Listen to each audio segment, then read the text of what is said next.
Good day, ladies and gentlemen. Here we are today to present to you Eco-Encyclopedia, the app that is going to revolutionize ecotourism forever. Growing ecotourism interest offers a sustainable way to enhance people's awareness about sustainable practices and preservation measures. However, due to the lack of accessible information on biodiversity and ways to preserve it, there has been increased levels of harm towards local wildlife populations, especially in nations such as Malaysia, also other nations around the world. The problem that we are facing right now is that there's a lack of information where tourists simply do not know where to get the information, or they do not want to get the extra step in order to learn how to conserve the local wildlife. For example, do you know the sunscreen you have right now may contain oxybenzone, which can harm the coral reef? Here's the big picture. We are designing an innovative app designed to educate travelers about local biodiversity and also ways of preservation. The two proponents highlight key aspects of ecotourism and conservation. The first emphasizes the role of ecotourism in promoting sustainable practices and educating tourists on responsible behavior. The second, however, underscores the issue of limited access to biodiversity information, which can lead to unintended harm by uninformed travelers. Together, they illustrate the need to promote ecotourism in an environmentally sustainable way and improve the accessibility of information for tourists to minimize their ecological impact. To measure reception towards our app, we have gathered data from our survey involving 55 people across Malaysia, predominantly the youth. Qualitative measures utilized included evaluations of the desirable features of the Eco-Encyclopedia. We obtained data on aspects they find useful or what additional features for future improvements. Whereas, quantitative methods included questions aimed at measuring public perception towards eco-conservation and the app to demonstrate the engagement and fulfillment levels of users regarding these aspects on an objective scale. Now, moving on to the implementation of our idea to make our dream a reality.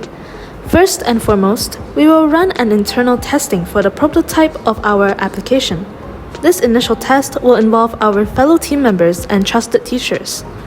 After that, an online survey will be conducted within school grounds and beyond that to evaluate public perceptions and insights. Besides, we will also receive recommendations for future additional features. Last but not least, we will perfect the final version of our product and publish it on the Google Play Store and App Store for larger audience reach. Speaking of the application, here's a sneak peek of the prototype.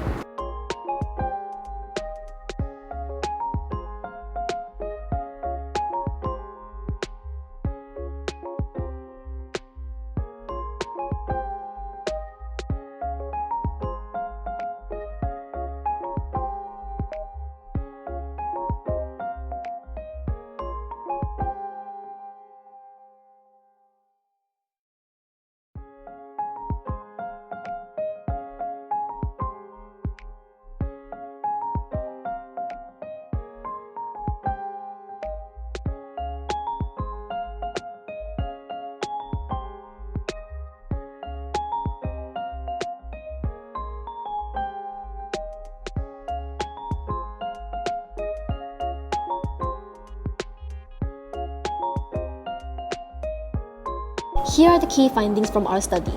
First, we found that 18.2% of respondents were unaware of the consequences of irresponsible wildlife tourism.